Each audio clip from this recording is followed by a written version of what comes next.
Bilal ibn Rabah மக்காவில் அடிமையா இருந்து அல்லாஹ்வுடைய தூதரோடு இஸ்லாமை ஏற்றுக்கொண்டு மதீனாவுக்கு வந்து அல்லாஹ்வுடைய தூதருடைய வாழ்க்கை வரை இருந்தவர். பிலால் இல்லாம மதீனா விழிக்காது இல்ல.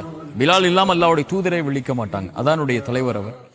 பிலால் அல்லாஹ்வுடைய தூதரோடு பயணித்தவங்க. அல்லாஹ்வுடைய தூதருடைய மரணம் அவருடைய வாழ்க்கையில மிகப்பெரிய இருளை கொண்டு வருது. அவருடைய வாழ்க்கையில மகிழ்ச்சியை மறந்தார். கவலை முழுக்க நிரம்புது. இதுவரை அல்லாஹ்வுடைய தூதருடைய மரணத்துல துவங்கினது அவருடைய மரணத்துடைய துவக்கம் வரை. ஆனா மரண நேரத்துல பிலால் சிரிக்கிறார். மனைவி கேட்டாங்க, இவ்வளவு நாள் கவலையா இருந்தீங்க அல்லாஹ்வுடைய தூதருடைய மரணத்துக்கு பிறகு, இப்ப சிரிக்கிறீங்க ஏன்னு சொல்லி. பிலால் சொன்னாங்க, கதன் அல் கல் ஹிப்பத முஹம்மத வ ஸஹ்பா, நான் நாளைக்கு போய் அல்லாஹ்வுடைய தூதரையும் அவங்களுடைய தோழர்களையும் சந்திக்க போறேன். எனக்கு என்ன கவலை இன்னைக்கு இதுக்கு மேல்னு சொல்லி அவருடைய இலக்கை அவர் முடிவு செய்து வாழ்க்கையில போயிட்டு இருந்திருக்கிறாரு. நாளைக்கு மறுமையில ரெண்டு நிகழ்வு நடக்க போகுது. யார் அல்லாஹ்வின் சந்திப்பை விரும்புறாங்களோ அவர்களை சந்திக்க அல்லாஹ் விரும்புறான். அல்லாஹ் காத்துட்டு இருக்கான் நாளைக்கு நம்மளை சந்திக்கிறதுக்காக.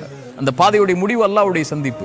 இரண்டாவது, என் தோழர்கள், என்னை பார்க்காமல் ஈமான் கொண்ட அந்த மனிதர்களை நான் சந்திக்க விரும்புகிறேன், ஆசைப்படுகிறேன். யார் சொன்னா?